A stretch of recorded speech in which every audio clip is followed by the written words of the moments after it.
दर्शक वृंद आमे आम यूट्यूब चैनल माध्यम किसी उपयोगी कथा प्रस्तुत करने आमे छोटरू बड़ा हो पाठ पढ़ी जीविका निर्वाह करने किसी ना किसी पंथा अवलंबन करूँ किंतु ए सब भितर पाठ्य पुस्तक व्यतीत अन्य पुस्तक पढ़ाई प्रचुर समय पाई जो सब पुस्तक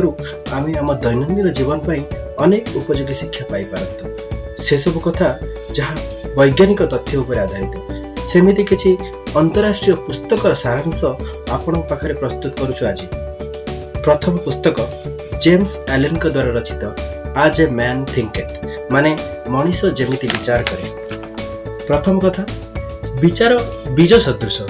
जेमिति उत्तम धरणर बीजरू उत्तम धरणर फल मिले सेमिति उत्तम जीवन यापन पाई उत्तम विचार नित्यंत आवश्यक। द्वितीय कथा है मनीषर मन विचार को नहीं गठित विचार बिना मनर कौन अस्तित्व ना आउ से मन ही मनीषर शरीर को नियंत्रण करे। मुख्य नियंत्रक यदि ठीक भाव प्रस्तुत न हुए तेबे ता द्वारा परिचालित यंत्र केबे भी ठीक भाव परिचालित हेब नाही। तेणु सुस्थ जीवन पई उत्तम विचार रखिबा निहाती आवश्यक। तृतीय कथा है विचार अभ्यास आ परिस्थिति यह को आमे कहि परिबा जे यह एक चक्र आमे जहाँ विचार करूँ ता अनुसार आमे कार्य करूँ से कार्य आम अभ्यास रे परिवर्तन हुए से अभ्यास ही आम परिस्थिति को परिवर्तन करे। जेमिति जने अलसुआ व्यक्ति किसी परिश्रम न करी मोटा हो जाए एवं अनेक रोग रे पीड़ित हुए से जेबे विचार करिवो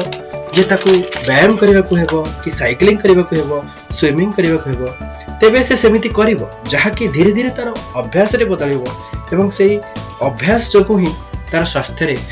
उन्नति हेबो। चतुर्थ कथा जेमिति आमे नीतिदिन सकाळे निजको आईना सामने प्रस्तुत करी कार्य पई बाहरी जाऊ एवं संध्या रे आसी पुणी आईना देखू सेमिति किंतु आमे आम विचार पई करूना। जदि आमे दिन रे थरटे भी विचार को आईना देखै परिबा ताहेले सेथिरे भलो आ मंद कोन जानी तर्जमा करी तार उपचार करिया पई चेष्टा करिबा तेबे विचार रे उन्नति होई परिबो। तेणु संक्षेप रे विचार बीज सदृश मनीष शरीर मनर दास आउ से मन विचार को नहीं गठित विचार रु अभ्यास और अभ्यास रु परिस्थिति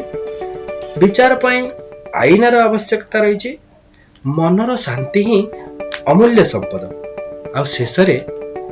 जदि आपण निजे निजको साहाय्य न करिवे किंबा साहाय्य न लोड़ीबे तेबे केही भी आपण को साहाय्य करि पारिबे नाही।